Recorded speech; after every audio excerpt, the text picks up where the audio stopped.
20 taong kong pinagbayaran sa kulungan ng kasalanang hindi ko ginawa. Pinagkaitan ninyo ako ng karapatang mamuhay kasama ang aking pamilya. Pinagdusahan ko ang bawat araw na sanhi ng kasamaan nyo. Ngayong nakalaya na ako, sisingilin ko kayo sa lahat ng hirap na pinagdaanan ko sa loob ng piitan. Pakiusap. Huwag mo kong patayin. Hindi ko gusto ng lahat ng nangyari. Bigyan mo pa ako ng pagkakataon na makabawi sa'yo. Makabawi saan? Akala mo ganun lang kadali ang lahat? Hindi na akong binatang tatanga-tanga na pinagkaisahan nyo noon. Ngayon sa pagbabalik ko, sisingilin ko kayo sa lahat ng atraso nyo sa akin. Hindi lang kayo mga kriminal, mga demonyo kayo! Kung hindi man nabigyan ng katarungan ng pagkamatay ng pamilya ni na Ma'am Eileen, ako mismo maglalagay ng batas sa aking mga kamay. Hahanapin ko mga kasamahan mong aswang na siyang tunay na may sala. Itong sayo! Huwag! Magandang araw po Kaingkong at sa inyong mga tagapakinig. Tawagin niyo na lamang po ako sa pangalang Palong. Tubong Cotabato at kasalukuyang 89 na taong gulang. Isa akong ex-convict. Biktima ako ng maling akusasyon ng mga taong may antas sa lipunan. Subalit may itinatagong lihim sa likod ng magara nilang kasuotan. Taong 1956, 20 taon lamang ako noon. Isa akong katulong sa babuyan ni na Ma'am Eileen. Ako'y nakulong sa salang pagpatay sa kanilang pamilya. 45 taon na ako nang makalabas sa kulungan. Pinagdusahan ko ng mahigit 25 taon ang kasalanang ipinaratang sa akin.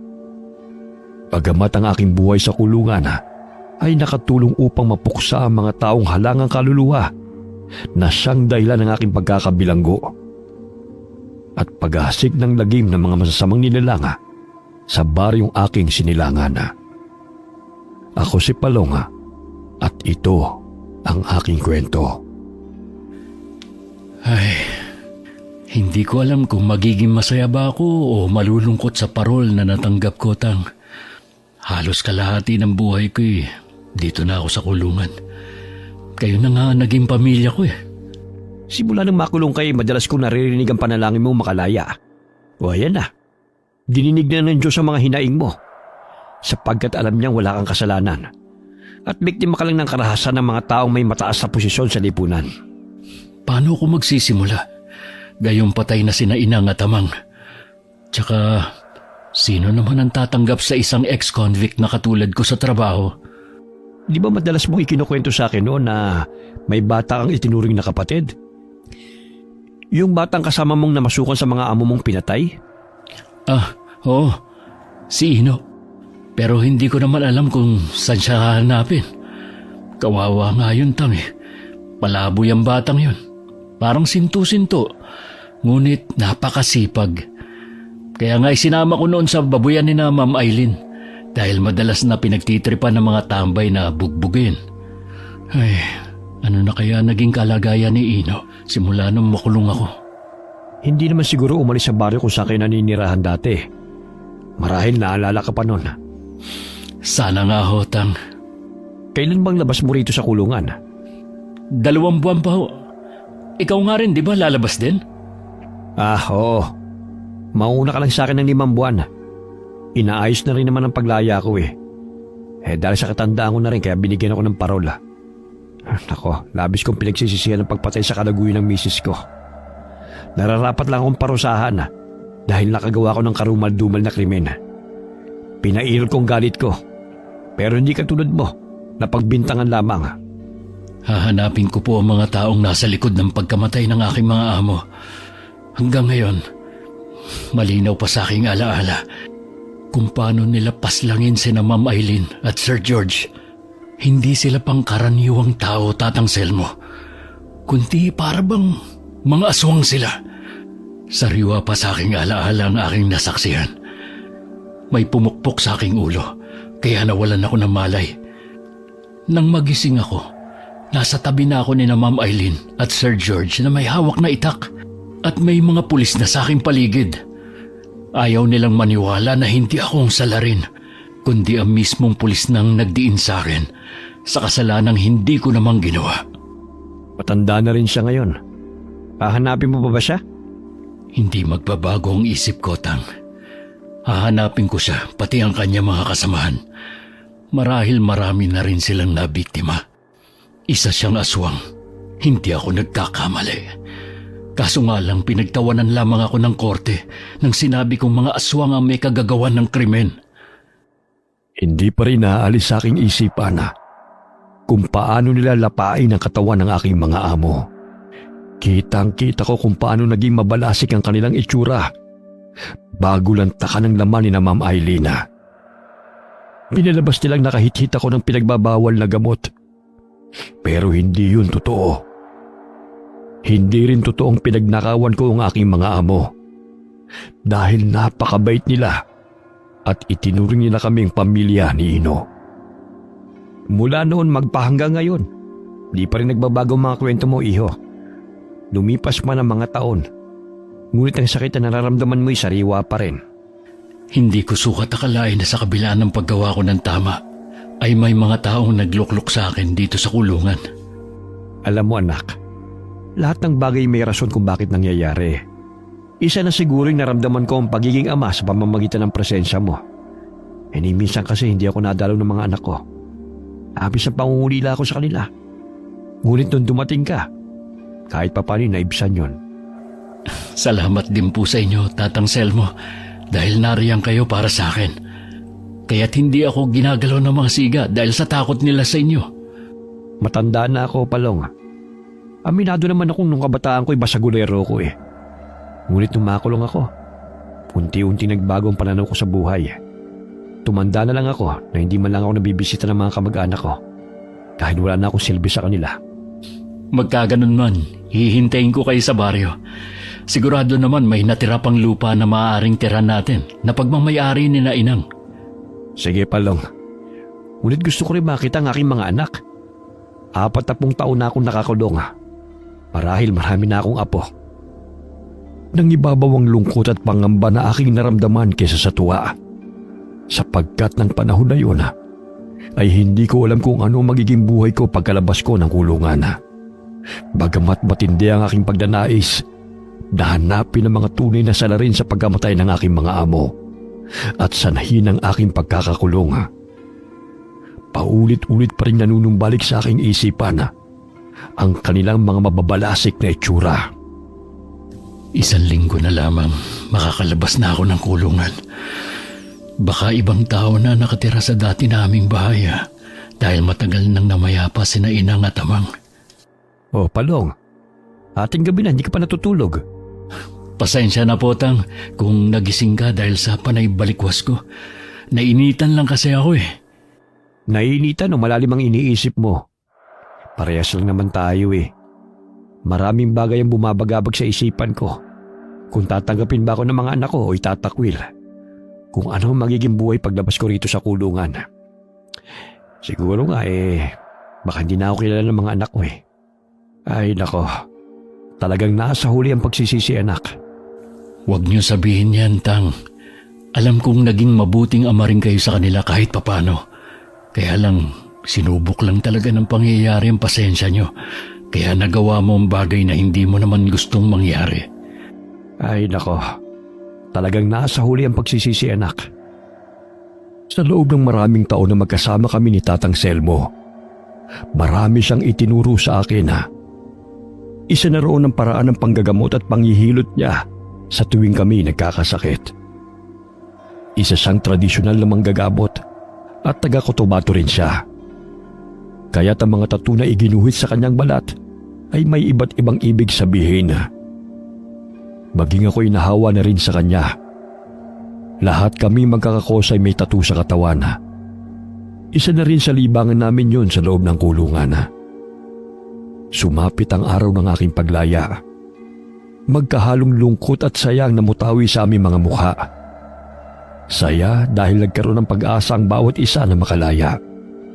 Sa gayon ay mabigyan ng pagkakataon na magbagong buhay at makasama ang pamilya. Lungkot sapagkat maaaring hindi na kami magkita-kita Kung mangyari man yun, ay laking pasasalamat ko na hindi sa loob ng kulungan. Ngunit sa mundong malaya kaming gawin ang aming kagustuhan. Hindi lahat ng nakakulong ay may kasalanan. Katulad ko na pinagbintangan lamang. Oh, mga kosa, magkita-kita tayo sa labas ha. Pangako, bibisitahin ko kayo at dadalan ng pagkain. Bantayan nyo lang si Tatang Selmo ha. Mag-iingat ka anak ha. Teka lang. Ito pala yung kwintas oh. Isuot mo yan. Tiyak na makakatulong yan sa'yo. Sakali makaharap mo yung tao o mga nilalang na hinahanap mo. Pero Tang, importante sa'yo to, di ba? Binigay pa to ng inyong ama. Sa'yo na yan. Wala naman ako mapagbibigyan yan eh. Tsaka alam ko namang hindi tatanggapin yan ng mga anak ko kung sakaling ibibigay ko sa kanila. Kailangan mo yan. Kaya tanggapin mo na. Salamat, Tatang Selmo. Hihintayin ko po ang paglaya nyo. Oh, mga kosa, alis na ako. Magpapakabait kayo rito ha. Pabuntong hininga kong iniabot sa bantay na pulis ang papel na hawak ko. Sa wakas, masisilayan ko na ang labas ng mundo nang walang nakapaligid na rehas. Maluha-luha akong naglakad palabas ng kulungan. Unang apa ko pa lamang sa labas ng tarangkahan ay halos humagulgol ako sa iyak dahil sa magkahalong emosyon na aking naramdaman. Ito na pala ang itsura ng mundo. Hindi ko akalain na makakalaya pa ako. Buong akala ko'y mabubulok na ako sa kulungan. Makikita ko pa kaya si Ino? Ano na kaya ang itsura niya ngayon? Sumakay ako ng bus patungo sa baryo namin. Wala akong dalang pera. Nakiusap na lamang ako sa driver. Bumaba ako sa sitio kung saan kami naninirahan. Naglakad-lakad ako hanggang sa matanong kong nagkakainitan ng dalawang tao. Aray! Aray naman, Ale! Gusto ko lang naman makinig sa radyo eh. Inaabangan ko lang naman kung sinong pumatay kay Emilio at Cynthia sa drama. Teka Ale, nasasaktan siya sa ginagawa mo. Maaring tigilan mo na ang paghahampas sa kanya ng walis? Napatigil ang babae sa paghahambalos ng walis sa lalaki nang sawayin ko. Hindi ko mawari na sa tuwing tinititigan ko ang lalaking wala sa tamang pag-iisip, ay naaalala ko si Ino. May malaking nunalisa sa pisngi, katulad sa dati kong kaibigan.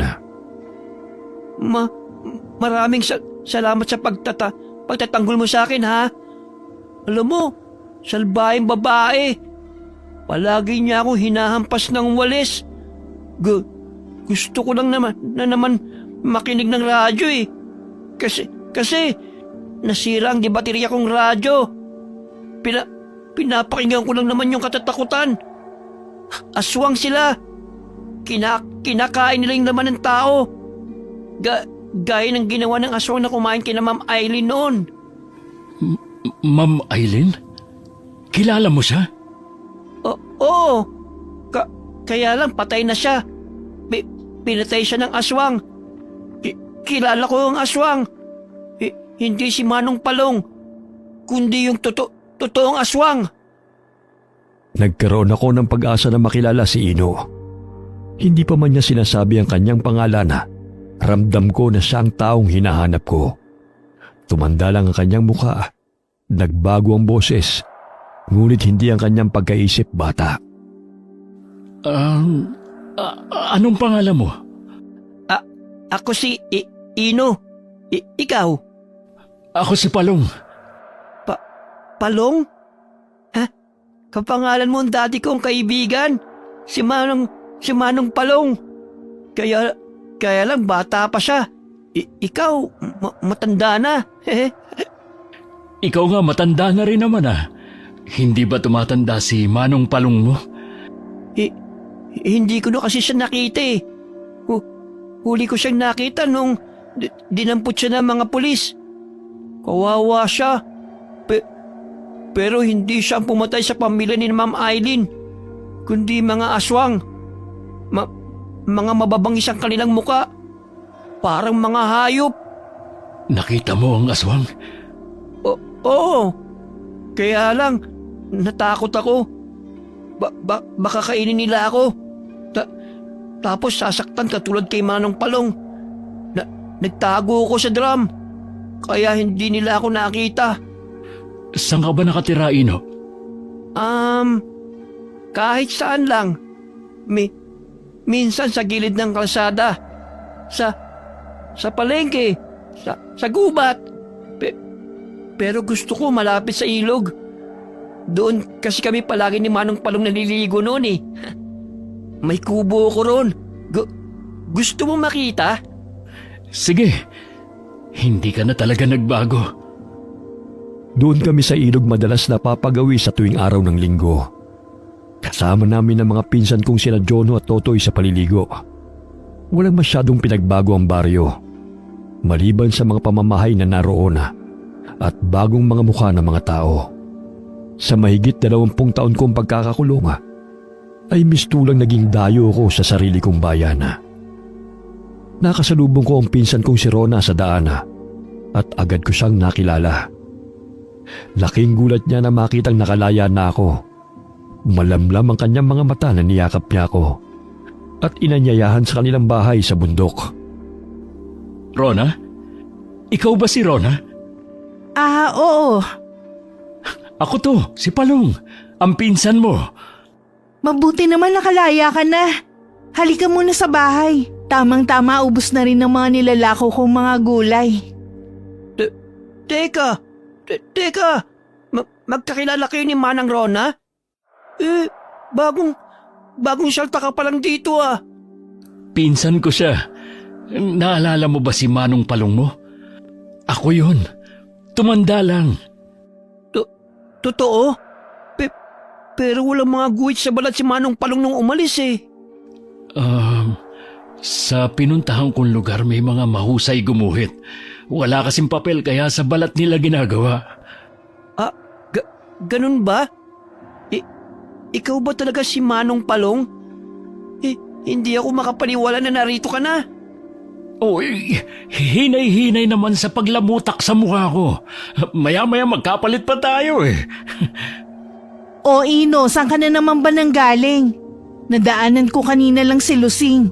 Parang nanggagalaitay na naman yun sa galit Bukang bibig niya ang pangalan mo. Ang sama ng ugali ng babaeng yun. Kesyo makikinig lang naman ako ng radyo Pinalis ako. Takot daw ang anak niya sa akin. Di ko naman sasaktan Doon ka na lang kasi makinig ng radyo sa bahay. Huwag na kasing magpupumilit kung ayaw ka nilang mamalagi sa bakuran nila. Ikaw kasi ang kulit-kulit mo Buong akala ko'y wala na akong madadatnang pamilya. Subalit ang kasiyahan ni Ino nang mapagtanto na ako ang Manong Palong na matagal niyang hinihintay ay hindi ko inaasahan Nawala ang pangamba na naramdaman ko dahil may taong naghihintay pa pala sa aking pagbabalik. Pumanaw na ang aking mga magulang at wala na roon ang nag-iisa kong kapatid. Sumama kami kay Rona sa bukid. Doon ikinuwento niya ang kahindik-hindik na patayang nangyayari sa baryo. Nakikita ko sila tuwing gabi. Ayaw maniwala ng mga tao sa akin. Sabi nila, may saldik daw ako sa utak. Hindi totoo yun. Sila ang pumatay kay Ma'am Eileen at Sir George. Noong isang araw, nakita kong lalaki. Lalaki. Hinalukay niya yung tiyan ng babae. Tapos, kinuha niya yung laman. Muntik na niya akong mahuli. Pero, tumakbo ako. Mabilis. Sobrang bilis. Kaya hindi niya ako naabutan. Totoo ba ang sinasabi mo? Oo. Matalim ang ngipin niya. May kutsilyo siyang panghiwa. Tsaka, nakita ko may baril din siya. Insan, totoo ba ang sinasabi ni Ino? Oo. Noong una hindi ako naniniwala. Pero nang gabihin kami ni Berto sa pag-uwi galing palayan, hinabol kami ng 2 malahayop pang wangis. Sa takot namin tumakbo kami. 2 silang humahabol sa amin. Kaya lang bigla silang umatras nang ilabas ni Berto ang karet na dala niya at kiniskis sa itak na dala ko. Akala ko'y tumigil na sila nang makulong ako. Marahil ang mga katulad nila ang pumatay ka na, Sir George. Kaya't kailangan ko silang hanapin. Naniniwala akong hindi ikaw ang pumatay sa mga amo mo. Alam mo ba nung makulong ka, pansamantala lang natigil ang patayan. Matapos ka mahatulan, bumalik na naman ang patayan. Pero hinuhuli nila ang mga binata na pagkamalang mga rebelde. Pero alam kong hindi sila ang mga salarin dahil mga nangunguling lang sila. Lagim sa dilim. Madalas ko silang nakikita sa dilim. Kaya mag-iingat ka. Etong bawang, asin, tsaka may tanso kong patalim, oh. Nakikita mo tong likod ko? Kinalmot niya yan. Gusto niya akong kainin. Pero ayaw ko. Kaya sinaksa ko siya ng patalim kong to. Tsaka dinuraan ko siya sa muka. Kaya binitiwan niya ako. Takot siya sa patalim ko. Ha ha ha ha. Totoo? Oo naman. Dumito ka na lang muna sa bahay, Palong. Alam ko namang wala kang matitirhan eh. Yung lupa na pinagtitirikan ng bahay niyo noon, binenta ng kapatid mong si Auring. Natakot na dito kaya doon na sila sa Iloilo nakatira. Kasama ang asawa at mga anak niya. Nakakahiya naman sa inyo, Insan. Kung pwede sana gagawa na lang ako ng maliit na kubo. Kahit dyan lang banda sa ilog. Wala namang problema. Hindi ka na iba sa amin. Kami na lang naman ni Berto ang malapit mong kamag-anak eh. Mamaya nandito na sila ni Ramon, panganay naming anak. Mabuti pa kayo nagkapamilya. Samantalang ako'y tumandang binata na. Oh, nandyan na pala sila eh. Tamang-tama, maluluto na tong sinaing at paksiw. Dito ka na lang din kumain, Ino. Mamaya-maya kung san-san ka na naman mapadpad eh. Madalas ba si Ino rito? Paminsan-minsan. Tinutulungan niya si Berto sa palayan kapag sinipag. Basta't libre ang pagkain, ayos na sa kanya. Tinataboy kasi siya ng mga tao eh. Pero mabait naman siya kung maayos ang trato sa kanya. Hindi ko alam kung saan o paano ako magsisimula. Huwag kang mag-alala, Palong. Bukas ang aming tahanan para sa'yo. Tsaka, maaari ka namang magtrabaho sa palayan. Kasama ni na Ramon at Berto. Salamat, Insan. Mula noon kayo lang talaga naging mabuti sa amin. Hanggang ngayon ay hindi ka pa rin nagbabago. Sino pa ba magtutulungan kundi tayo lang naman? Pasensya ka na nga pala, hindi na kita nadalaw sa kulungan ha. Huling dalaw ko nung ibinigay ko sa pulis ang liham para sa'yo. Hindi na ako pumasok dahil buntis ako ng panahong yun. Ako nga ang dapat humingi ng paumanhin Naabala pa kita pero maraming salamat, Insan. Dahil sa'yo nalaman ko ang kalagayan ni na amang at inang. Hindi na kasi naagapan ng sakit nila. Kaya sunod-sunod silang namatay. Maluha-luha na sana ako habang nakikipagkwentuhan sa pinsan kong si Rona. Ngunit bahagya akong napatawa nang mapansin si Ino na seryoso nakatunga nga sa aming dalawa at palipat-lipat ang tingin habang nangungulangot. Psst! Uy! Baka mapanis yan! Ha? Ang alin? Yang kulangot mo! Hindi ka talaga nagbago, Ino. Parehong-pareho ka pa rin nung bata ka. Mahilig makinig sa usapan ng mga tao habang nangungulangot. Pasensya na, Manong. At saan ka pupunta? Maghuhugas ng kamay. Kakain na oh. Naghahain na kasi si Manang Rona. Ikaw talaga, Ino. Basta pagkain ang bilis-bilis mo. Ilang sandali iniluwan ng pintuan si Berto at ang panganay niyang anak na si Ramona. Hindi ko sukat akalain na maging siya ay masaya nang ako'y nakalaya na. Magkasintahan pa lang sila noon ni Rona nang ako'y makulong. O sige, mag-usap na muna kayo riyan. Gigisingin ko lang si Beth. Nakatulog yata ang batang yun eh. Unang hapunan ko kasama ang pamilya ng aking pinsana. Unang araw ng aking paglaya. Ngunit sumagi sa aking isipan ng mga kasamaan ko sa kulungan habang kami naghahapunan. Lalo na si Tatang Selmo. Maraming salamat sa pagtanggap niyo sa akin. Hindi ko makakalimutan ang araw na ito. Sige na, kumain ka lang ng kumain. Marami pang ulam sa kaserola. Huwag ka na mahiya, Palong. Ako, Manang. Gusto ko pang kumain. Hindi ako nahiya kasi gutom ako. O sige na, kumuha ka lang doon. May mga tao pa bang napapadaan dito sa ganitong oras? Minsan, pero kapag sumapit na ang dilim, wala nang lumalabas sa kani-kanilang mga bahay dahil sa takot. Ilang sandali bahagyang napatigil sa pagkain si Berto at tumayo mula sa kanyang inuupo ang silya. Sumilip siya ng bintana at kinuha ang kanyang itak sa dingding. Batid ko may panganib na nagbabadya sa paligid. Kasabay ng mga huni ng mga kuliglig sa katahimikan ng gabi ay ang mga kaluskos na nagbumula sa mga inaapakang mga dahon. Gabi ng lagim. Aswang sa dilim. Nariyan lamang sila sa paligid. Nakakatakot. Nakakasindak ang mabangis nilang mga itsura. Siguro may dumaan lang ng mga magsasaka ngayong gabi. Nagiging alerto kami rito pagsapit ng dilim sa takot na lusubin ng masasamang nilalang. Kahit saan man magpunta, tila walang katahimikan. Katulad na lamang sa kulungan kapag naroon ka, kung saan-saan na napapadpad ang isipan mo.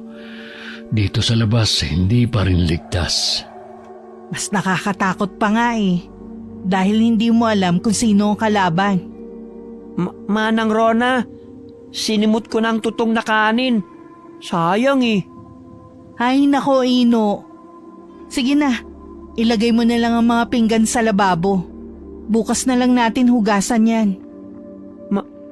Manang Rona, parang may nakamasid dito sa bahay. Saan? Ayun oh, nasa malayo siya. Hindi ko makita ang muka, pero sigurado akong tao. Nasaan siya? Ayun, tumakbo na siya. Baka gustong humingi ng pagkain. Kaya lang naubos ko na ang kanin eh. Hayaan mo na siya. Kakatok yan kapag gustong humingi. Sige na, maglatag ka na ng banig dun sa sala. Dito na lang si Palong sa papag. Bukas tulungan mo si Manong mo sa paggawa ng kubo ha, Ino? Oo naman. Kukuha ko ng kawayan bukas. Marami. Hindi ako makatulog ng gabing yun. Maraming sumasagi sa isipan ko. Katulad na lamang kung paano ko mahanap ang mga salarin na siyang sanhi ng aking pagkakakulong. Iminulat ko ang aking mga mata nang may marinig na mga yabag patungo sa bahay. Palapit ng palapit kasabay ng naririnig kong humahangos.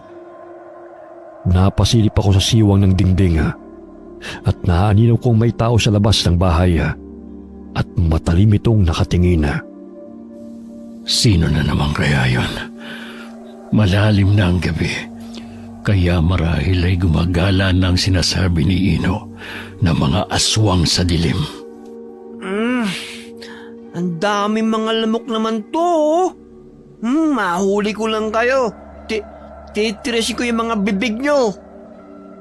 Napansin kong umalis ang taong papalapit na sana sa bahay nang marinig ang malakas na boses ni Ino. Ano kaya ang pakay ng taong yan? Tsaka sa ganitong oras pa siya pupunta? Parang hindi normal na tao yon.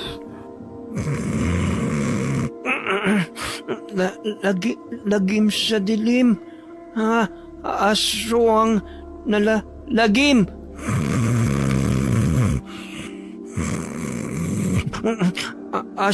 Aswang na lagim. Ang dilim. Ay Ay, grabe naman tong si Ino. Ang ingay matulog. Nagsasalita habang nakapikit. Hoy Ino, natutulog na ang mga tao. Ang ingay-ingay mo naman dyan.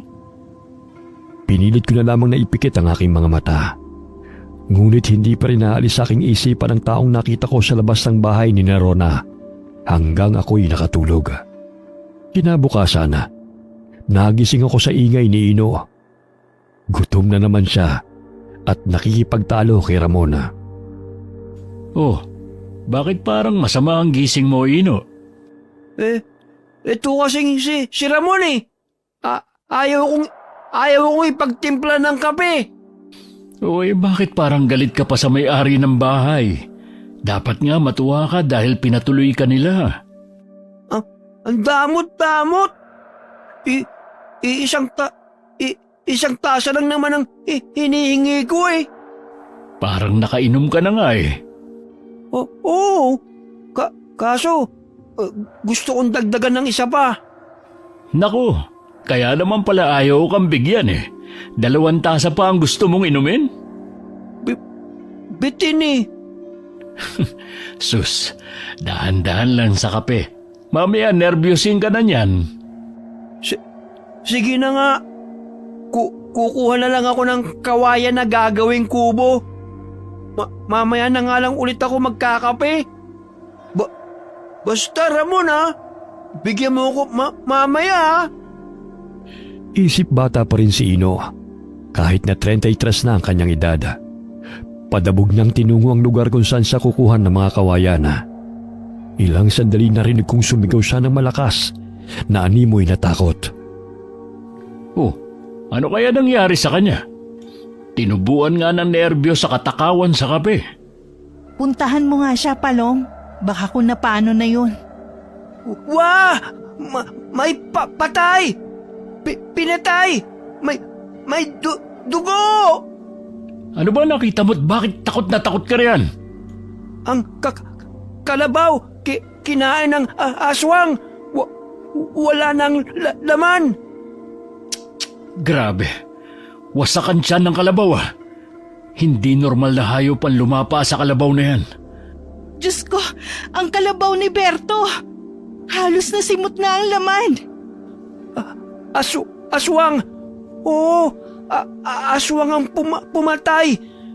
Nakita ko. Aswang din ang pumatay sa babae sa bukid. Katulad niyan, kinain ng laman. Ay nako, 3 buwan pa lang ang kalabaw na to eh. Pangalawang anak ng kalabaw na ginagamit ni Berto sa pagsasaka. Ito malaking problema namin dito sa baryo, Palong. Malaking perwisyo sa kabuhayan ng mga tao mga pumapatay sa mga hayop. Naaapektuhan na ang mga kabuhayan namin. Pero wala naman kami maituro kung sino o ano may gawa nito. Dahil ayon sa kapulisan, maaaring mga mababangis na hayop daw. Malalaman din natin kung hayop nga ba ang gumawa nito o talagang totoong aswang. Ililibing ko na lang to bago pa umalingasaw ang amoy.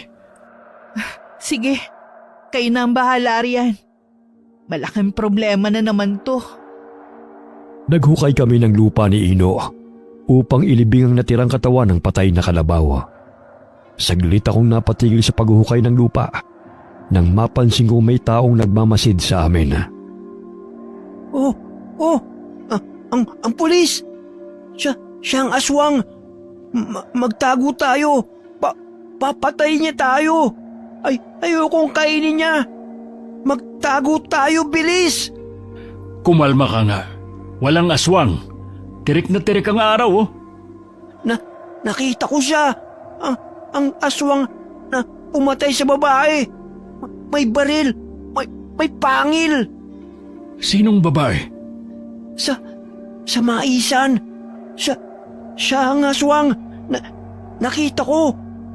Hindi ako nagsisinungaling! O siya, naniniwala na ako sa'yo. Tigilan mo na yung pagsasabunot sa buhok mo. Pumasok na tayo sa bahay! Aswang siya! Hindi ko maintindihan ang takot ni Ino ng sandaling yun.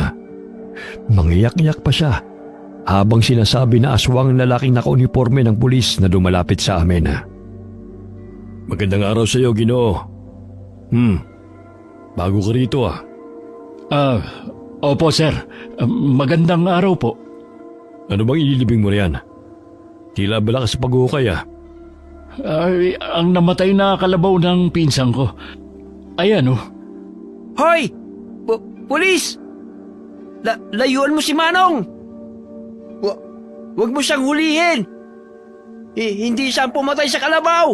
Kundi ikaw! Nag-iingay na naman ng sintu-sintong yan ah. Nandito na naman pala siya. Siya bang may kagagawan sa pagkamatay ng kalabaw? Hindi. Siya nga nakakitang namatay ang kalabaw kaninang umaga eh. Maiba ho ako, sir. Ano po ang sadya niyo rito? Tumuronda kami ng mga kasamaan ko. Dahil naging talamak na ang pagkamatay ng mga hayop. Maging ng mga tao rito sa bundok. Tsaka may reklamo rin kami natatanggap tungkol sa panggugulo ni Ino sa kanilang mga kabahayan. May sakit lang sa pag-iisip si Ino pero hindi naman niya kayang pumatay. Gusto ko lang malaman kung nasan siya nung nakaraang gabi. Dahil may napabalitang namatay na babae. At siyang itinuturong huling nakaalitan ng ginang. Hoy! Umalis ka rito! Masama kang tao! Ganun na lamang ang pagsigaw ni Ino nang makita ang matandang pulis. Naging pamilyar sa akin ang taong dumating. Napagtanto ko na siya si Milandro, ang pulis na siyang dumiin sa akin sa kaso. Lintik na baliw yan. Hoy! Tigilan mong pambabato ng kamati sa akin! Umalis ka na! Nakita kita! Nakita ko! Sa maisan! Ang babae, pinatay mo! Ano pinagsasabihin mo? Pulis ako! Hindi ako mamamatay tao! Mawalang galang na po, sir. Ano po ba ang maipaglilingkod namin sa inyo? Manang Rona! Huwag kang lumapit sa kanya! Mamaya lapain ka niya! May pagal siya! Aswang! Siya ang aswang! Wala talagang matinong kumakawala sa bibig mo, kundi ang ituro na ako ang aswang. Gusto ko lang malaman, Manang, kung nasa ng sintu-sintu na yan nung nakaraang gabi. Dahil may inireklamo sa amin na may natagpo ang namatay na babae at siya ang itinuturo na huling nakaalitan. 3 araw nang nakikituloy rito si Ino. Tsaka, tumutulong yan kay Berto sa palayan. Kaya malabo po na si Ino may gawa ng pagpatay sa babae kung siya ang pinaghihinalaan mo. Tsaka takot niyang pagalitan eh. Isang sigaw lang sa kanya, umiiyak na yan. Naninigurado lang po kami dahil hindi malabong kaya rin niyang pumatay, lalo na't wala siya sa tamang pag-iisip.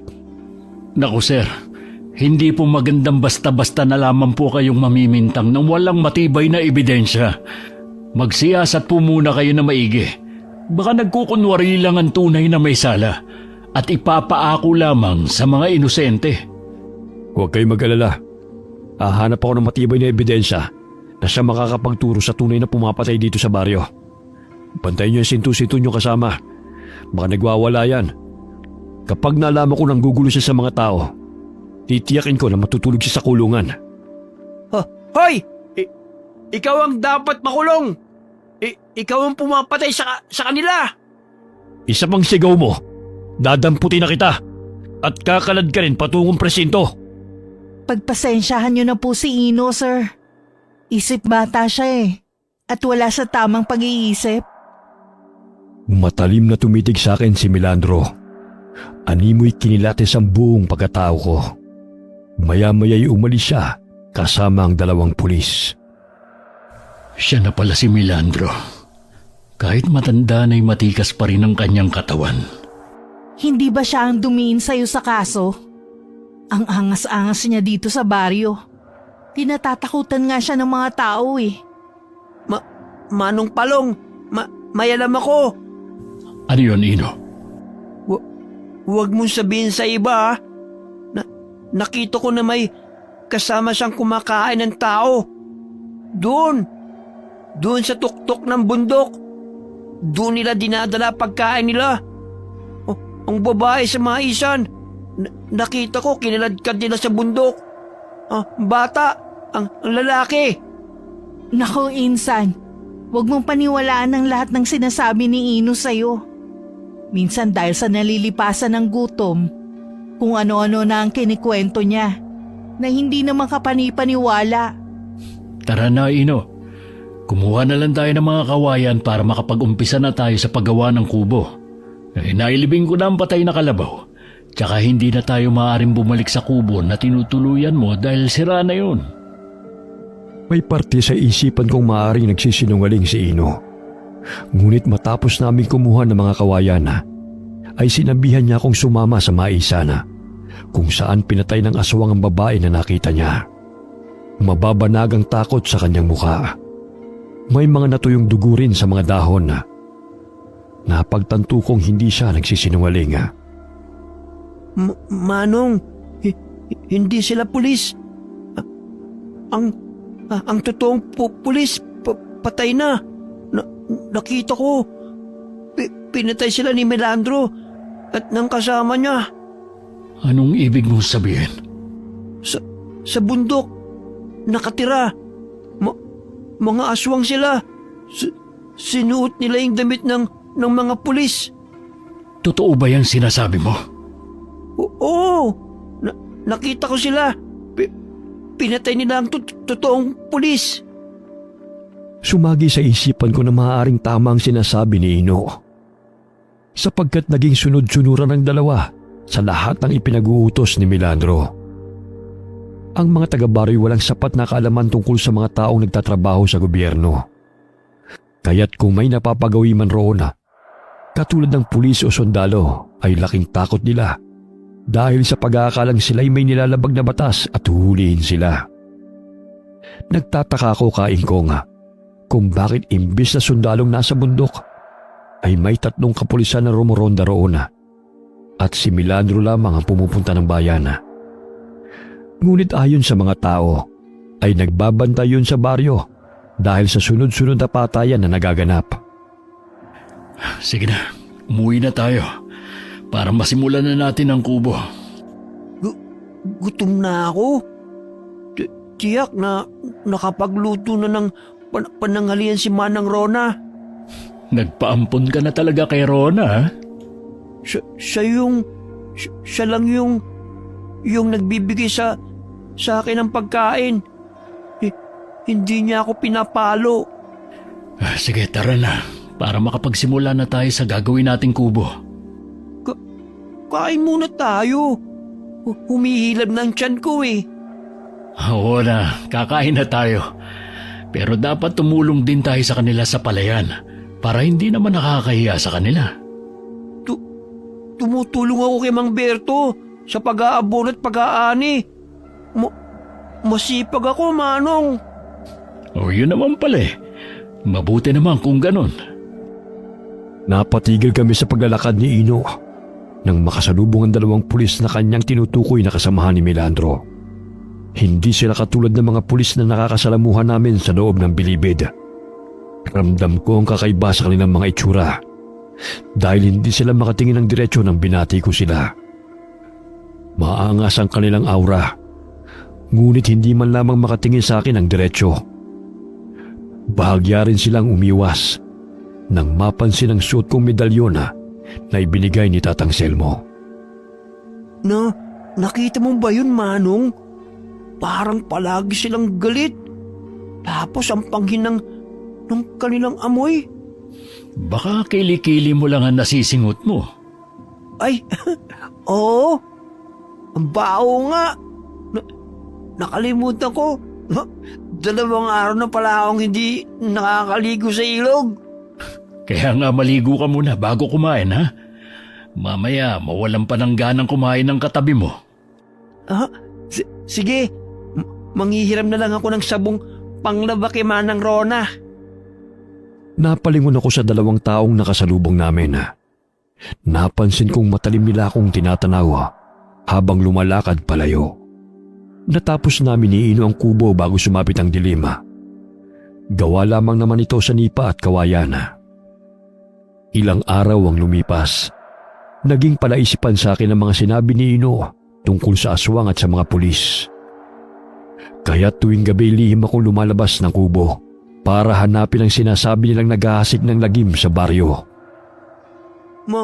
Manong, saan ka pupunta? Shh! Huwag ka maingay. Magpapahangin lang ako sa labas ng bahay. May aswang sa paligid. Papatayin ka nila. Kaya nga huwag kang maingay para hindi nila ako mapatay. Gusto mo bang sumama sa akin? Ituro mo sa akin kung saan mo sila madalas nakikita. Sige po. Basta huwag kang lumika ng anumang ingay. Lahat ng sasabihin ko'y susundin mo. Nagkakaintindihan ba tayo, Ino? Oo, Manong. O siya, kunin mo yung karet sa ilalim ng higaan natin. Dadaling ko ang kutsilyo ko. Tanso ito. Napulot ko sa daan matagal na. Isasaksak ko ulit sa aswang. Ikaw ang bahala. Basta sundin mo ang mga sasabihin ko. Huwag matigas ang ulo, ha? Inuntahan namin ang lugar kung saan madalas nakikita ni Ino ang sinasabi niyang aswang. Malalim na ang gabi at tanging ang maliwanag na buwan ang nagsisilbing ilaw sa madilim na paligid. Layo-layo ang mga kabahayan, kaya malayang nakakapaghasik ng lagim ang mga masasamang nilalang sa kabundukan. Diyan sa kubo na yan, nakatira ang mga aswang. Kita ko, pati ang pulis na matanda, aswang siya. Sige, bantayan na lang natin kung may lalabas ngang aswang na sinasabi mo. Ayun, may paparating. Nandyan sila. Alam ko ang tulog ng mga yabag nila. Magtago na lamang muna tayo rito sa mga talahib. Ilang sandali na aninaw naming may kinakaladkad ang 2 taong pinaghihinalaan ni Ino ng mga aswang. Laking gulat ko na pinagtatatadtad nila ang katawan ng taong dala nila. Kaya't nagkatinginan kami ni Ino. Maya-maya'y may umiyak na bata na naroon sa loob ng sako. May bata sa loob ng sako. Kailangan natin siya iligtas. Pero Manong, pakapatay nila tayo. Dumito ka na lang. Hindi na ako takot mamatay. Dahil simula nung makulong ako, tinanggalan na ako ng karapatang mabuhay ng payapa. Dahan-dahan kong tinungo ang kinaroroonan ng 2 taong abala sa pagtadtad ng kanilang biktima. Dumiretso ko sa sako kung saan naririnig kong may batang umiiyak. Marahan ko yung binuksan at bumungad sa akin ang batang lalaki na nasa 7 taong gulang. Shh! Huwag ka matakot. Ililigtas kita, bata. Sino ka? Bitiwan mo ang batang yan. Mga demonyo kayo! Imbis na kayo magtanggol sa mga tao, kayo pa mismo nag-aasik ng lagim dito sa baryo. At sino ka naman para pakialaman kami sa ginagawa namin? Bitiwan mo ang bata. Kung gusto mo pang tumagal ang buhay mo. Naalala ko mga wangis ninyong yan. Kayo ang pumatay sa mga alagang baboy at sa mag-asawang amo ko. Nakakasiguro kung kayo yon. Kung kami nga, ano naman ang gagawin mo? Hindi lang naman ang amo mo ang pinatay namin, kundi ang mga kapulisan, rebelde at mga residente dito sa kabundukan. Maging ikaw hindi na makakatakas pa. Pinaghandaan ko ang araw na makaharap kayong muli. Abay, matapang ka. Gusto mo ng sakit ng katawan? Wes, isusunod kitang tatadda rin. Lumundag ang lalaking aswang patungo sa aking harapan. Tulad ng sinabi ni Ino na hindi ito tunay na pulis, kundi isinuot lamang nito ang uniforme ng pulis na kanilang pinatay ilang buwan na ang nakakalipas. Sila ay mga aswang na kasamahan ni Melandro, na pulis na aswang na nanunungkulan sa gobyerno. Ino! Kunin mo yung bata! Iligtas mo siya! Bata? Ang bata na nasa sako. Kailangan ko siyang iligtas. Ang lakas ng loob mong kalabanin kami. Walang sino man ang nakakaligtas sa amin. Maging ikaw, nakalalaya lamang sa kulungan. Nagawa ka naming idiin noon. Magagawa ka rin namin patayin ngayon. Yun ay kung hahayaan kong mabuhay pa kayo. Kayo ang dapat na parusahan, hindi ang mga inosenteng mga mamamayan. Hoy, bata, aalis na tayo rito. May mga aswang. Papatay nila tayo.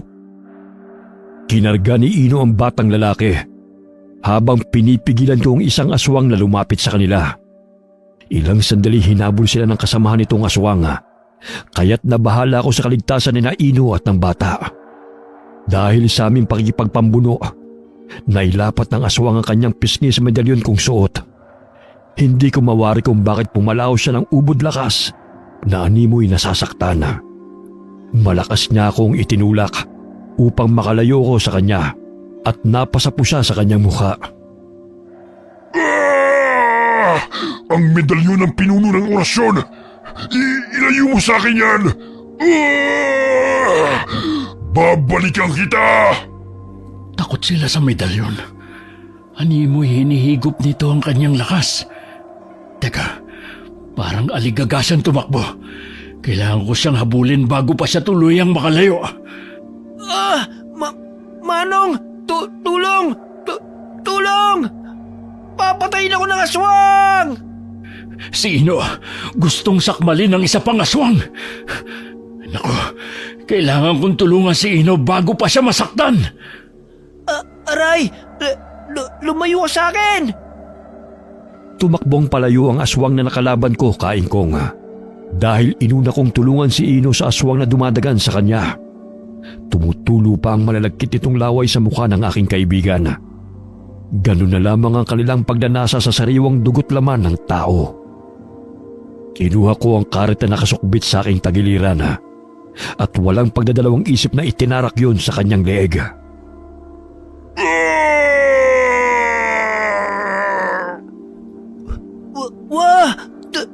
Dugo! Dugo! Mamamatay na ako! Tulong! Tulong!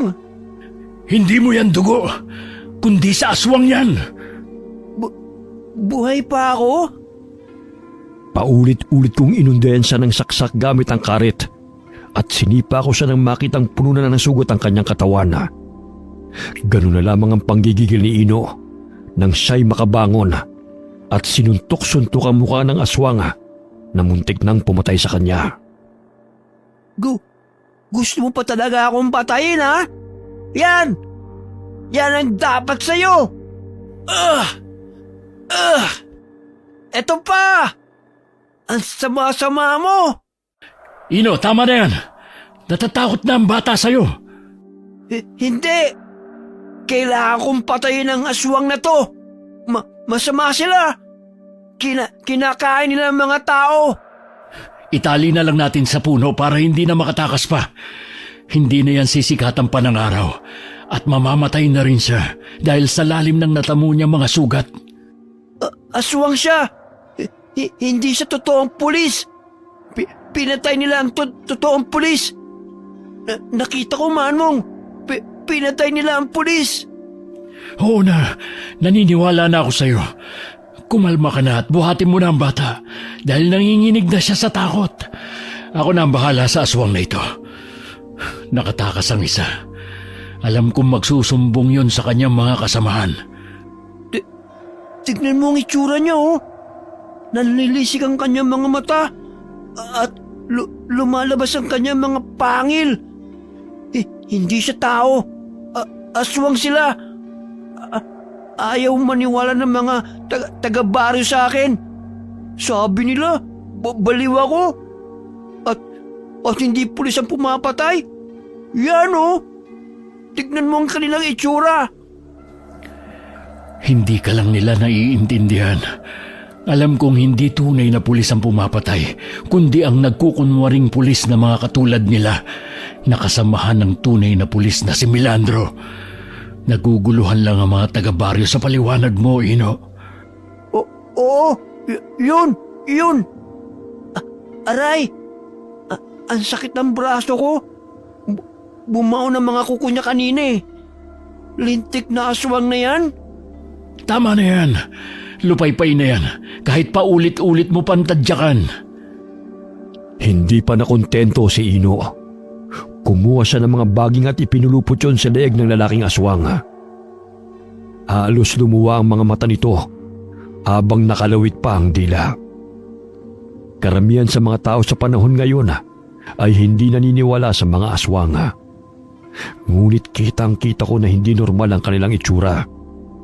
Mabalasik ang kanilang mga muka at malakas ang pang-amoy sa sariwang laman at dugo. Tulungan na kita sa paggapo sa kanya, Manong. Marami akong nakuha mga baging, oh. Ako na lang ang bahala. Bantayan mo na lang ang bata. Baka bumalik pa ang kasama niyang aswang at tangayin pa ang batang yan. Hoy, aswang! Nasaan na ang iba mong mga kasama? Alam ko, marami kayo. Paano pa makakapagsalita yan? Pinuluputan mo ng baging ang leg at nakalawit pa ang dila niya. Dapat lang sa kanya yan. Dahil sinasaktan nila ako.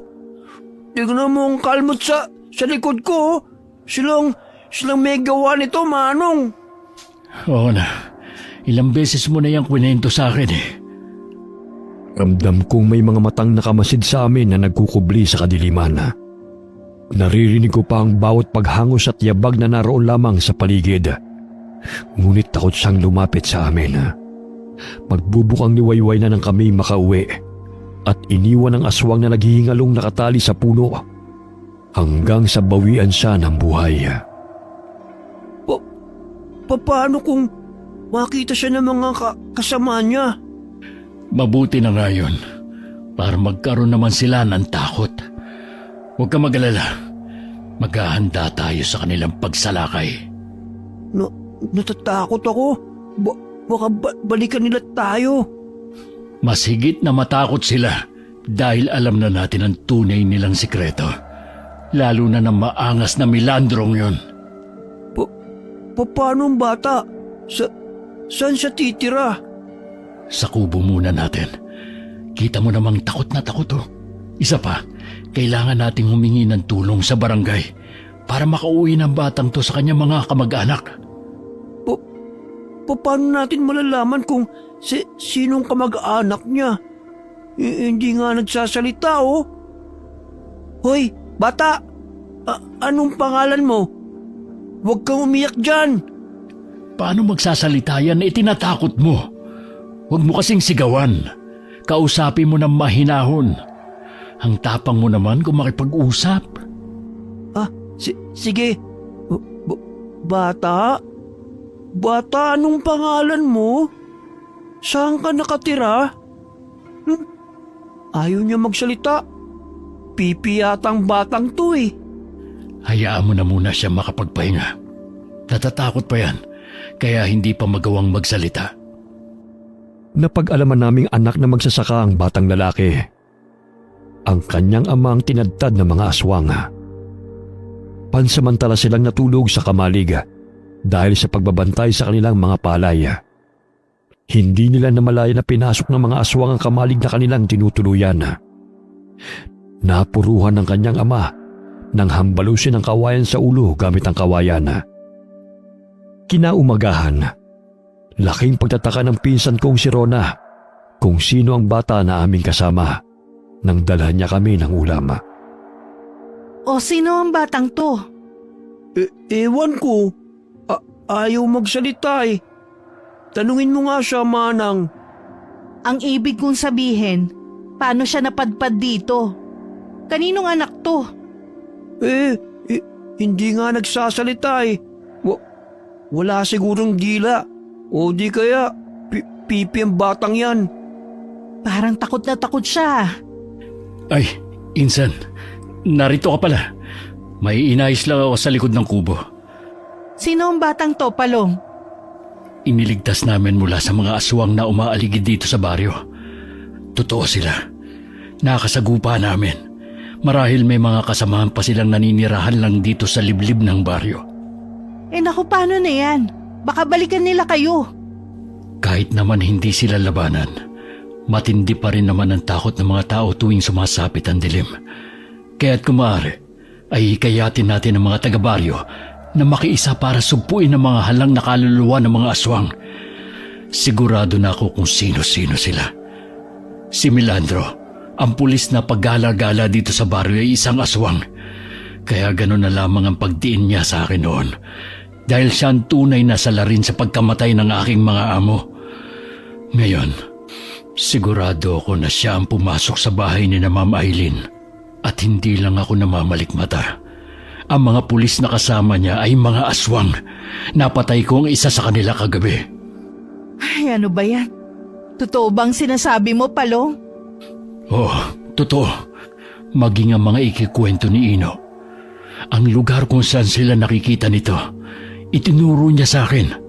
Doon namin nakita ang batang ito, kasama ang kanyang ama na pinatay ng 2 aswang. Parang ang bango ah. May pagkain ka bang dala, Manang Rona? Ay naku, oo nga pala. May dala kong sinigang na bangus dito. Mag-almusal muna kayo bago ko pa makalimutan. Salamat, Insan. Basta ang biling ko sa inyo, napaghandaan natin ang mga naghahasik ng lagim dito sa baryo. Hindi na ako natatakot na makulong muli, pero sisiguruhin kong mapapatay ko silang lahat. Ay, ano ba yan, Palong? Basta mag-iingat ka. Lahat naman kami dito handa sa pagsugod ng mga kriminal na yon. Pero hindi ko inaasahang nakasagupa at nakaharap mo na ang isa sa kanila. Kitang-kita ng 2 mga mata ko. Mga aswang sila at sila ang mga kasakasama ni Milandro sa pagroronda dito sa baryo. Aswang din pala si Milandro. Kaya pala walang kriminal lang nahuhuli. Kung meron man, mga walang kamuwang-muwang ng mga residente. Hindi pa kami tapos sa pagkain ng umagahan ay naaaninaw ko mula sa bintana ang papalapit na si Milandro.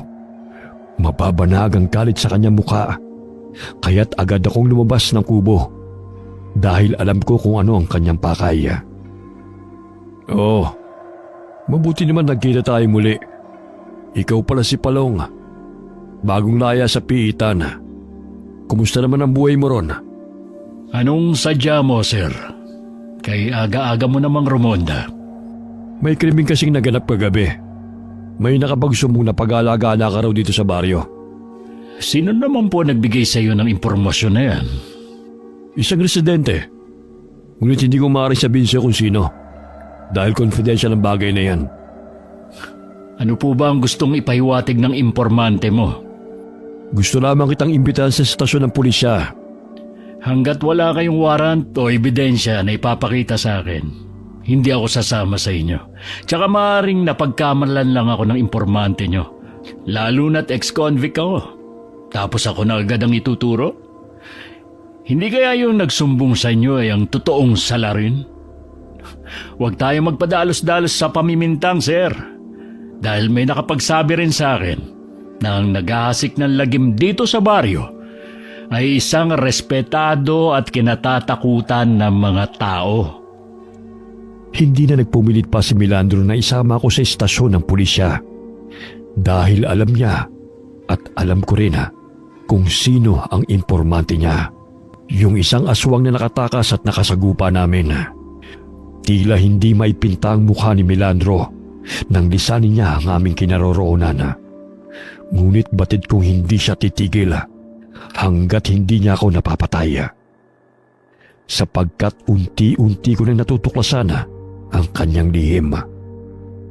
Nangangambang lumabas ng kubo si Rona at tinanong ako kung anong pakay ng pulis. Anong kailangan ni Milandro? Bakit napapadalas ang pagpunta niya rito? Nagtatanong na may kasamang paghihinala. Sa tono ng pagsasalita niya, kulang na lang ipaako sa akin ang mga krimen na nagaganap dito sa baryo. Napansin mo ba, Insan, na hindi niya kasama ang 2 pulis na kasama niya palagi? Ay, oo nga. Ano kaya nangyari sa 2 yun? Ibig sabihin, kumpirmado ngang sila yung nakasagupa namin kagabi. Hindi ako nagkakamali dahil naka-uniforme sila ng pulis. Totoong sinabi ni Ino na nagkukunwari lamang sila dahil ang tunay na pulis na dapat sana'y rumoronda rito ay pinatay nila. At ang mga kasakasama ni Milandro ay ang mga aswang na siyang naninirahan sa kabundukan. Alam mo, Insan, may narinig ako noon na usap-usapan. Baka totoo nga yun eh. Para kasing nagkatugma-tugma sa pangyayari ngayon. Yang si Milandro, nung baguhan pa siya sa pagiging pulis, palagi siyang bumibisita sa bahay ng kanyang lolo na tsuhin ng kanyang ama. Haka-haka noon pa man na ang matandang si Ising isang aswang. Walang pamilya at nag-iisa sa buhay. Naalala ko noon kinuwento ng tiyahin ko. Bago mamatay si Tandang Ising, si Milandro ang pumunta sa bahay niya. Tapos nang lumabas si Milandro sa bahay, nawalan ng buhay ang matandang si Ising. Hindi kaya si Milandro ang naging tagapagmana nito sa pagiging aswang bago mamatay ang matanda?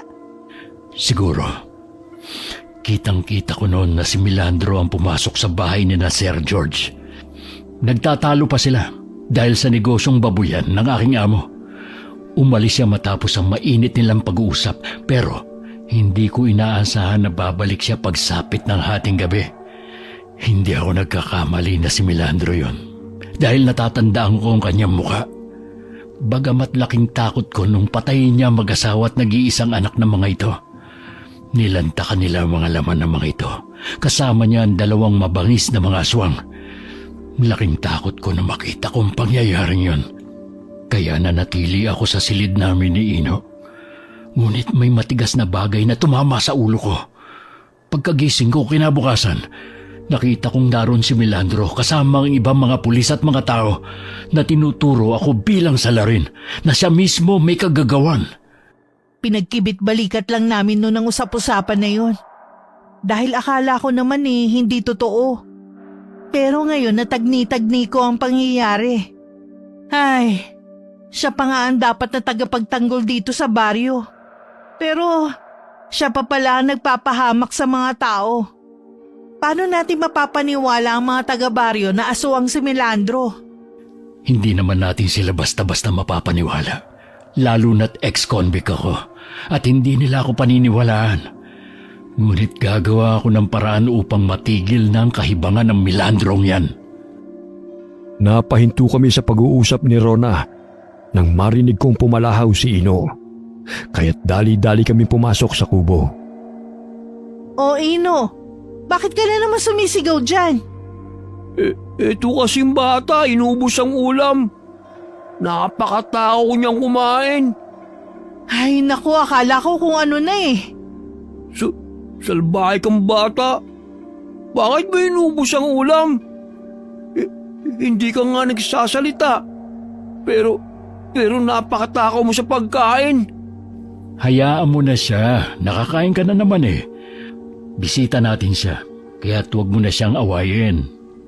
Kung hindi ka lang namin bisita, inupakan na kitang bata ka. Inubos mo yung ulam? Painis? Ikaw talaga, Ino. Parang 5 taong gulang ang pag-iisip mo. Ay sige na, iligpit mo na ang pinagkainan natin. Maya-maya ihatid na natin ang batang yan sa kanila. Alam mo ba kung taga saan ang batang yan, Palong? Hindi nga Limitado lang ang kanyang salita nang tanungin ko. Tsaka takot na takot pa at ayaw lumabas ng bahay. Hindi naman tayo makakahingi ng tulong kay Kapitan Balita ko lumuwas ng bayan dahil nagkasakit raw ang anak niya kaya bumisita ron. Ganun ba? Pagpapahingahin ko na lang muna yung batang yan. Bukas na lamang namin ni Ino hahanapin kung saan siya nakatira. Siguro naman makapagsasalita na rin siya na maayos. Malalim na ang gabi. Nagising ako dahil sa ingay ng mga residente sa labas ng kubo na tinutuluyan namin. Agad akong bumangon upang harapin ang mga taong nagsisigawan. Sumunod din si Ino na nooy naghihikab pa. Magandang gabi ho sa inyo. Malalim na ang gabi. Ngunit napasugod pa ho kayo rito. Carmel? May dala po ba kayong pagkain? Bakit naparito kayo? Tumahimik ka muna, Ino. Ako na lang ang kakausap sa kanila. Gusto kong sugurin ni Carmela dahil ayon sa kanila, mas lalong gumulo ang baryo ng manirahan ako roon. Naging talamak ang patayan at maaaring ako ang dahilan. Naku naman, Carmel. Alam naman natin na kahit hindi pa ako nakakalabas ng kulungan, naging talamak na ang patayan dito sa baryo. Ay sino naman ang nagsabi sa inyo na akong may kagagawa ng bagay na yon? Sana buksan niyo mga mata niyo, lalo na sa mga taong nakakausap at nakakasalamuha niyo, dahil ang inaakala ninyong tagapagtanggol ay siya pa pala ang tunay na nagpapahamak dito sa baryo. Matagal ako sa piitan, pinagdusahan ng kasalanang pinaratang sa akin. Hindi na ako papayag na ang katulad nyo ang muling aapak at sisira sa pagkatao ko. Tama! Tama! Umalis na kayo rito kung wala naman kayong dalang pagkain. Sa di kalayuan naaaninaw ko si Milandro na nagkukubli sa likod ng puno. Alam kong siyang may pakananalusubin ako ng mga tao. Magmasid kayo. Huwag maging bulag sa katotohanan na nasa paligid lamang ang traidor sa baryong ito. Maging ako'y nakalaban ko ang tunay na salarin. Tao sa umaga, demonyo sa gabi. Kaya maging kayo, mag-ingat. Hindi ako ang kalaban dito, kundi ang mga mapagkunwaring tao na nakakasalamuha nyo. Ilang sandali pa'y lumabas ng kanilang bahay sina Rona at Berto. Patakbo nilang tinungo ang aming kinaroroonan at inawat ang mga taong galit na bumubulyaw sa akin. Ano ba nangyayari dito? Bakit naman 10 oras ng gabi binubulyawan niyo si Palong? Ayan kasi sina Carmel at ang mga kasama niya. Sinabi nila si Manong Palong ang pumapatay. Akala ko may dala silang pagkain eh. Wala naman pala. Naku naman, Carmel. Kalalaya lamang ng pinsan ko. Pero hindi ibig sabihin nun na masama na siyang tao at siya ang pumapatay. Hindi naman lingid sa kaalaman natin na kahit wala pa siya rito eh. Nangyayari na ang kinatatakutan natin, hindi ba? Kaya wag tayo basta-basta mamimintang. Huminga ng malalim ang matandang lalaki at matalim akong tinitigan. Matapos namin silang kausapin ay umalis naman sila kaagad na hindi pa rin kumbinsido na inosente ako sa sunod-sunod na patayang nagaganap. Lalo na sa pagkawala ng mga alagang hayop ng mga magsasaka. Pasensya na kayo, Insan. Naabala patuloy ang pagpapahinga nyo ni Berto. Ano ba ang sumagi sa isipan ng mga taong yun? Bakit ikaw ang napagkamalang pumapatay? Alam naman nilang noon pa yan nangyayari eh. Ay, may maituro lang talaga sila. Di ba? Masama ang mamintang, Manang Rona. Pero ang pulis, sila ang totoong pumapatay. Nakita ko. Marahil sinadya talaga ng kriminal na yon na sugurin ng mga alagang hayop ng mga magsasaka. Sa gayon akong pagbintangan. Napakatuso talaga niya. Maiba ko. Nasaan na ba yung batang nailigtas nyo? Nakauwi na siya sa kanila. Nagkataon na may napadaang 2 babae rito kaninang hapon at may hinahanap na bata. Nakilala sila ng bata at sinabing tiyahin niya raw ang mga yon. Nakausap ko ang 2 babae. Maging sila'y naniniwala na aswang ang pumatay sa ama ng bata. Inilibing na raw nila kanina dahil halos tad-tad na ang katawan ng lalaki. Ilang beses na ring may napapagawi sa kanilang mga tahanan. Batid nilang hindi mga rebelde, kundi mga aswang. Nakakapangilabot na talaga ang mga aswang na yan. Maging ang mga otoridad walang nagagawa para matigil ang patayan. Sinisisi na lang sa mababangis na hayop. Hindi naman sila naniniwala sa mga aswang. Paano sila maniniwala? Ang mga pulis ang mga aswang.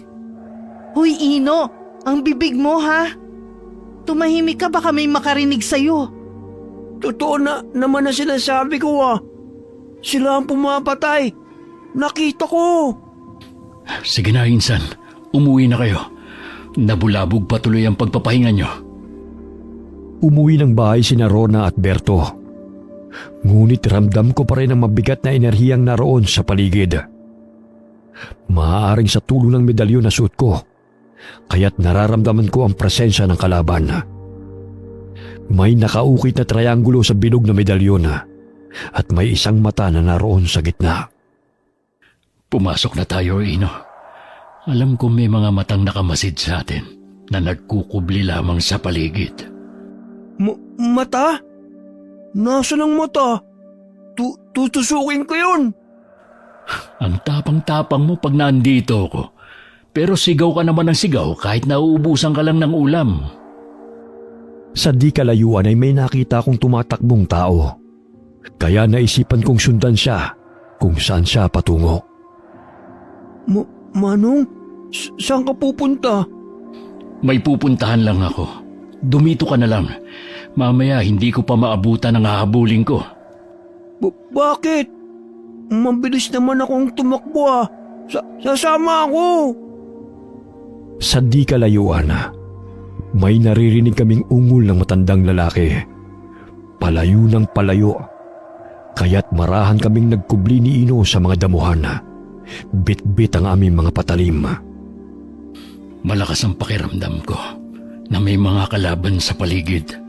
Hindi lang siya nag-iisa kundi marami sila. Kalaban? Mga aswang ba sila?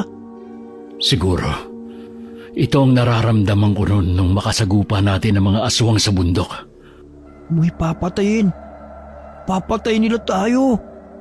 Ayun, nakikita mo ba yun? Parang si Milandro yun ha. Dumito ka na lang muna. Ako na lang ang susunod sa kanya. Sige. Nagkubli ako sa likod ng puno. Kitang-kita ko kung paano nanlisik ang mga mata ni Milandro habang kinukwelyuhan ng matandang lalaki. Ganun na lamang ang pagmamakaawa nito upang siya'y pakawalan na. Ngayon, sa pagkamatay mo, sisisihin na lang walang hiyang palong na yun. Sadyang napakapakialamero. Bukas na bukas, sisiguraduhin ko na kukuyugin siya ng mga taga-baro sa pagkamatay mo. Si Caromel yun ha. Ungas talaga ang Milandrong yan. Walang patawad sa pagkitil ng buhay. Tumayo ako mula sa aking pinagkukublian at buong lakas kong inihagis ang hawak kong itak patungo sa kinaroroonan ng aswang na si Milandro. Naging mabalasik na ang kanyang itsura at muntik na niyang masakmal si Caromel. Sino nagmamayari ng patalim na ito? Natamaan ko siya sa braso. Mabuti na lang at hindi natamaan si Caromel. Ikaw? Wala ka talagang kadala-dala. Gusto mo talagang isunod kita sa matandang to? Pareho kayong pakialamero. Bitawan mo si Caromel. Papatayin mo rin ba siya? Katulad sa mga nabiktima mo dahil nalaman niya ang lihim mo. Alam mo, Milandro, laking kahangalan kung bakit mo pa ako binuhay. Sinuwerte ka lang kahit papano. Kung wala sanang paparating ng mga tao, sana naging lamang ka na rin ng mga sikmura namin. Hindi ako makapaniwala sa narinig ko kahit papano'y nakaligtas ako dahil sa mga taong dumating. Lingid sa aking kaalaman, yun ay dahil kay Ino na nakalabas ng bahay at nakahingi ng tulong sa mga pinakamalapit na kabahayan. Nagkaroon ng pagkakataong makatakbo si Caromel palayo sa aswang na si Milandro. Ilang sandali dumapit ang mga kasamang aswang ni Milandro. Ganun na lamang ang takot sa mukha ng matandang lalaki nang makumpirma na hindi lamang mababangis na hayop ang pumapatay sa baryo, kundi totoong mga aswang.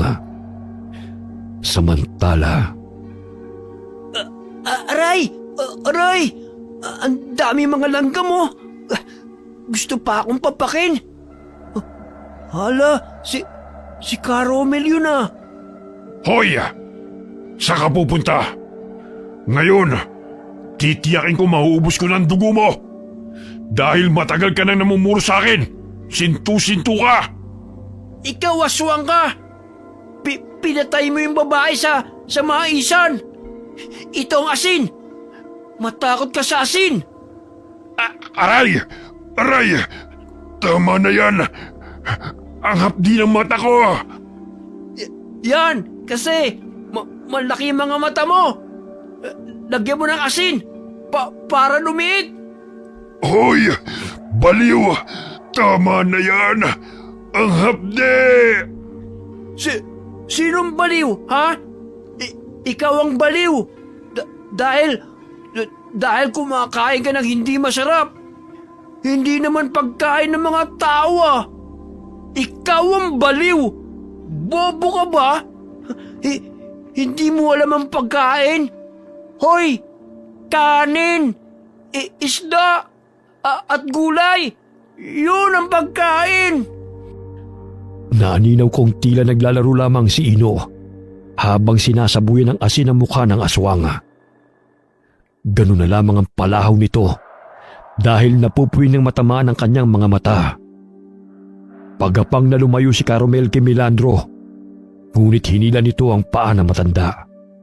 Kaya sinugod ko siya bitbit ang dala kong karet. Kinuha niya ang kanyang baril at itinutok yun sa akin. Mabuti na lamang mabilis akong nakailag nang iputok niya ang baril. Kahit papano sinuswerte ka pa rin. Ngunit sa pagkakataong ito, sisiguruhin kong susunduin ka na ng kamatayan. Ako ang batas sa baryong ito. At kayong mga tao ay mga alipin ko. Ginagamit mo ang kahinaan ng mga tao. Ginagawa mo silang mangmang at pinapaniwala sa baluktot mong batas. Tinatakot para sundin ka nila. Hoy, para malaman mo, hindi lahat ng tao mapapasunod mo. Pagkakamali mo lang ay binuhay mo pa ako. Kahit papano, malakas pa ang kapit ko kay kamatayan. Ipuputok pa sanang muli ni Milandro ang baril. Ngunit malakas na hinampas ni Carmel ang kanyang kamay gamit ang nadampot itong sanga. Kaya't nabitiwan ito ang baril. Hoy tanda! Hindi ba't kinamumuhian mong lalaking yan? Siya at ang sintu-sintu niyang kasama ang pumapatay sa mga alaga niyong hayop. Ngayon mo pa talaga sasabihin sa kanya yan? Gayon nakita na niyan tunay mong pagkatao? Hindi maglalaon, malalaman din ng mga taga-baryo kung gaano kasama ang taong tinitingala nila. Matagal na panahon mo silang niloloko. Bakit ayaw mong sabihin sa kanilang katotohanan na ikaw ang pumatay kina Ma'am Eileen at Sir George? Dahil sa inggit mo sa pag-asenso ng mag-asawa, kaya pati kaibigan mo pinatay mo. Isa kang traidor! Wala kang alam kaya tumahimik ka. Nababagay lamang yun kay George. Dahil pati ang babaeng pinakamamahal ko, siya ang pinili. Kaya hindi ako nanghihinayang sa mga buhay nila. Kung hindi lang naman mapapasakin si Eileen, mas gugustuhin ko pang mamatay sila. Hindi ko alam na ganun pala kalalim ang galit ni Milandro sa aking mga amo at nadamay lamang ako sa galit niya. Napansin kong tumakbo si Ino patungo sa aking kinaroroonan. Wala na ang aswang na kanyang nakalaban at tanging malakas na sigaw ang bumasag sa katahimikan ng gabi. Manong, nabulag na ang aswang. Hihirap na siyang makita na madadaanan niya. Kaya yun, nahulog siya sa bangin. Ino, hanapin mo ang baril na tumilapon. Hindi pwedeng makuha yun ni Milandro. Baka may masaktan pa kapag nakita niya yung muli. Sige, nasaan na ba? Hanapin mo nga eh. Ay, oo nga pala. Bahagya akong napabuntong hininga nang mapansin na may ilang mga taong papalapit sa aming kinaroroonan. Laking pasasalamat ko dahil mauhulit malalaman na ng mga taga-baryo ang tinatagong lihim ni Milandro. Pagamat nadagdagan ang aking pangamba nang maaninaw na hindi yun mga taga-baryo, kundi ang mga aswang na kasamahan ni Milandro na naninirahan sa loob ng kabundukan. Paano ba yan mga kasama? May pagsasalu-saluhan na naman kayo. Huwag na kayo magpatumpik-tumpik pa. Patayin niyo na sila bago pa ipagkalat ng mga yan ang tungkol sa atin. Mga aswang, marami sila? Bumuo ka na talaga ng grupo mo rito sa kabundukan, Milandro. Wala ka talagang kasing sama. Hindi rebelde mga kaaway ng mga tao, kundi mga demonyong katulad nyo! Saan mo ba nakukuhang lakas ng loob mong pagsalitaan ako ng ganyan? Ano bang pinagmamalaki mo? Ang buhay mo sa bilibid? Hindi habang buhay maluloko mo mga tao. Malalaman din nila na ikaw ang nagpapalaganap ng karahasan dito sa baryo. Isa ka pang mangmang. Paano pa nila malalaman kung sinimutan ng mga kasamaan ko ang dugot laman mo? Napansin kong may dinampot si Milandro. Wari ko'y naunahan niya si Ino na makita ang baril dahil naapakan niya na yon. Ilang sandali itinutok niya sa akin ang baril. Bago pa man ako nakailag ay nakalabit niya na ang gatilyo. Tinamaan ako sa dibdib kaya't tumilapon ako sa lakas ng impact. Hindi ka na paglalamayan bukas dahil walang ititira mga kasamaan ko sa bahagi ng katawan mo. Ay, ang sakit ng likod ko. Pero bakit wala akong tama ng bala? Huwag kang mag-alala, Sinto-Sinto, dahil isusunod kita. Umiiyak si Ino na nilapitan ako. Ngunit bumangon ako at napasa po sa aking dibdib. Sa tulong ng medalyon na aking suot ay doon lamang bumao ng bala at hindi ako tinamaan. Manong, kumising ka. Huwag kang mamatay. Ayoko mamatay ka. Shh! Hindi pa ako patay. Buhay ako, Ino. Ha? Paano nangyari yun? Basta huwag kang maingay. Sinenyasan ni Milandro ang kanyang mga kasamahan na lapitan kami upang patayin. Maging si Caromel ay natakot sa mga ito. Ngunit mahigpit kong hinawakan ang karet. Nang akmang lalapain na nila ako, ay bigla akong bumangon at isa-isa ko silang sinugod. Ino, labanan natin sila! Oo, Manong. Anong meron sa'yo? Bakit hindi ka namamatay? Sunod-sunod na pinaputok ng aswang na si Milandro ang baril dahil sa galit sa akin. Ngunit hinihila ko ang kanyang mga kasamahan na lumalapit sa akin. At sila itong ginagawa kong panangga sa mga balang pinapakawalan ng aswang na pulis. Hanggang sa maubos na nito ang bala. Hindi ko mawari ang kakaibang lakas na nananalaytay sa aking katawan, Kaingkong. Marahil dahil yon sa medalyon na aking suot na pagmamay-ari ng isang maalam na manggagamot na babaylan. Hoy, Milandro! Wala ka ng kawala pa! Isa kang hangal! Manong, may mga tao. Tutulungan nila tayo para mahuli ang mga aswang. Tatakas pa sana si Milandro, ngunit buong lakas kong inihagis ang karit na aking hawak patungo sa kanya. Bigla siyang bumulagta sa lupa nang bumaon sa kanyang batok ang matulis na dulo ng patalim.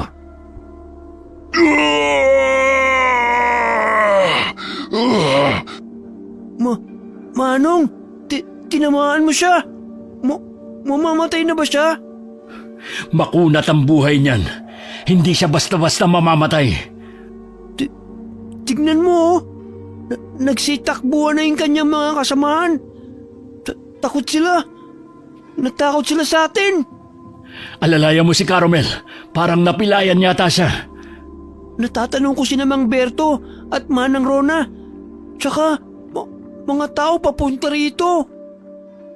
Dahil sa sunod-sunod na putong na pinakawalan ni Milandro, ay natuntun kami ng mga tao. Bumangon pa si Milandro.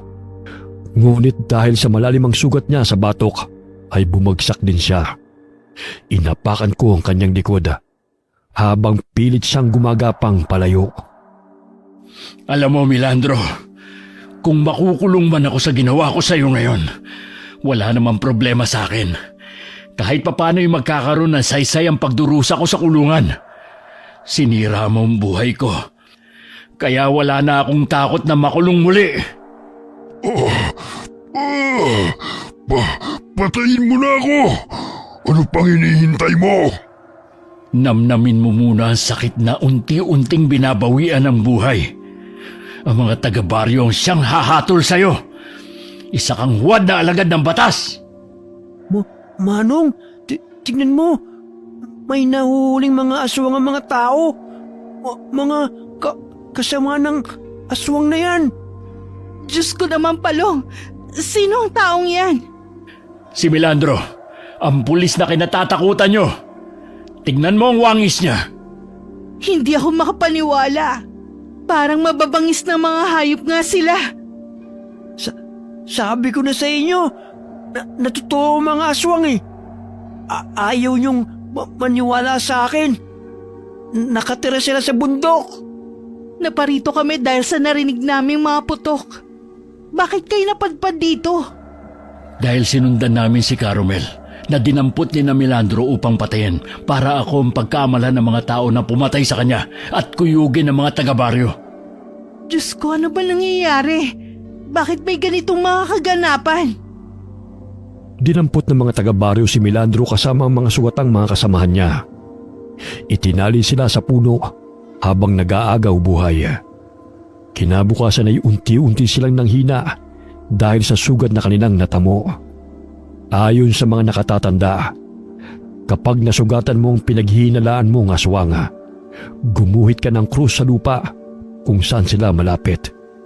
O di kaya'y puntahan mo sila sa kanilang bahay dahil tiyak ang kanilang kamatayan. Dahil naroon sila sa gubat, doon na namin isinagawa ni Ino ang paraang yun. Manong, bakit tayo gumuguhit ng krus sa lupa? Dahil ba walang papel? Kaya dito natin ginagawa yun? Gawin mo na lang ang sinasabi ko sa'yo. Malalaman mo rin yan mamaya. Sa gayon ay wala nang kawala mga aswang na ito. Sige, maliit pa o malaki ang iguguhit ko. Ikaw ang bahala. Eto, nilakihan ko. Sa hindi maipaliwanag na kadahilanan, ay unti-unting nawala ng buhay ang mga aswang na aming itinali sa puno. Maging si Milandro ay nagwakas ang kanyang buhay. Sumapit ang umaga. Hindi makapaniwala ang mga taga-baryo na ang inaakalang mga mababangis na hayop na lumalapas sa mga alagang hayop ay ang mga mababangis na aswang. Kabilang na roon si Milandro at ang mga kasama niyang pulis na madalas na rumoronda sa paligid. Hindi talaga ako makapaniwala. Laking pasasalamat natin noon dahil may pulis na naninirahan dito sa ating lugar. Pero hindi ko sukat akalain na siya rin pala ang sanhi ng patayan. Ang mga katulad nating nasa laylayan, imbis na tulungan ang mga nakaupo sa posisyon, ay sila pa itong naging dahilan ng ating pagbulusok pababa. Ginagamit nila ang ating kahirapan, kakulangan sa edukasyon, upang tayo ay malamangan. Hindi lahat ng nasa piitan ay may nagawang krimen. Karamihan sa amin doon ay nakakulong pero walang kasalanan. Patay na sila, Manong. Anong gagawin sa mga aswang na yan? Nagtulungan kaming ilibing ang mga aswang na naninirahan sa kabundukan. Napag-alaman kong matagal na palang wala sa serbisyo si Milandro. Ngunit nagkukunwari pa rin siyang aktibong pulis sa baryo. Dahil sa lahat sa edukasyon ng mga naninirahan sa baryo, ay napaniwala pa rin niya ang mga ito at tinatakot na ipapakulong. Ngunit sa aking pagbabalik, ay natuklasan ko ang baliko niyang batas. Hindi na bababalik ang mga aswang na kasama nila? Sana naman hindi na. Pero dahil alam na ng mga taga-baryo na hindi mga rebelde at mababangis na hayop ang may kagagawa ng patayan, matatakot na rin siguro sila. Basta wag lang maging kampante. Dahil nagtatago lang ang mga yon sa mga liblib na lugar o di kaya'y lumipat ng matitiran. Ilang gabi ring may naririnig kami mga umaaligid sa mga kabahayan. Kaya't salita ng grupo ng mga kalalakihan sa pagbabantay tuwing gabi. Ayun sila, Manong. Parang may nagtatagong malapit sa palayan ni naman ng Rona. Sisindihan ko na tong ginawa nating pulbura. Pasabugin natin sila. Huwag kang basta-basta magpapasabog. Mamaya magsasaka pa ang masaktan mo. Akin na ang lampara at titignan ko. Tumakbo siya. Natakot na sila sa'yo, Manong. Kinatatakutan ka na ng mga aswang. Ang galing. Nandun siya. Doon ka mag-abang sa kabila. Dito naman ako. Sa gayon ay wala na siyang kawala. Hoy! Aswang! Huhulihin ka namin! May gana pa kayong bumalik, ha? Hay naku, Ino. Paano natin mahuhuli yan ang ingay-ingay mo? Nasambit ko na lamang habang hinahabol ang mabangis na aswang na aming natanaw sa palayan.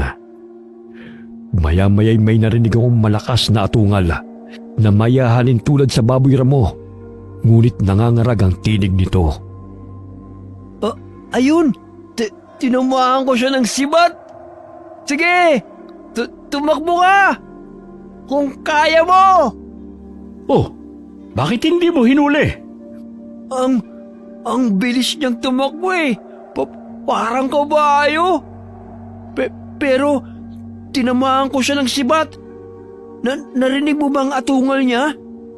Nakatakas na naman. O siya, hayaan mo na lang yan. Natitiyak kong gutom na sila. Dahil wala na silang mabibiktima, maging ang mga hayop dito sa baryo. Naging mahina na rin ang puwersa nila. Dahil naging aktibo ang mga mamamayan sa pagbabantay sa mga katulad nila mga aswang. Hindi na ako takot sa kanila. Kapag kasama kita, Manong, takot na rin sila sa akin. Ah, ganun ba? Eh di astig ka. Dahil kinatatakutan ka nila. Unti-unting naging payapa ang baryo mula sa pananalakay ng mababangis na hayop at mga aswang. Bumisita ako sa kulungan matapos ang problema namin sa baryo. Ngunit hindi ko na naabutan doon si Tatang Selmo. Kaya't pinuntahan ko siya sa address na binigay niya sa akin noon. Masaya kong malaman na kahit papano ay tinanggap siya ng kanyang mga anak. Bagamat 2 buwan matapos siyang makalaya, ay namaya pa siya at ibinurol ang kanyang labi sa bahay ng kanyang anak. Marahil ay hinintay lamang niya ang araw ng kanyang paglaya at makapiling ang kanyang mga anak bago pumanaw. Tinanggap ako ng aking mga kababaryo at nagbagong buhay. Ngunit dala-dala ko pa rin ang pait ng aking nakaraan at naging malaking aral sa mga taong nakapaligid sa akin na hindi lahat ng mga taong nakakulong ay nakagawa ng kasalanan. Bagkus ang iba'y naging biktima lamang ng makasarili at mapang-aping tao na may antas sa lipunan. Namuhay kami ni Ino bilang magsasaka kasama ang pamilya ng aking pinsan si Rona. Ngunit binansagan ako ng aking mga kababaryo na ex-convict na kinatatakutan ng mga aswang. Wakas. 20 taong kong pinagbayaran sa kulungan ng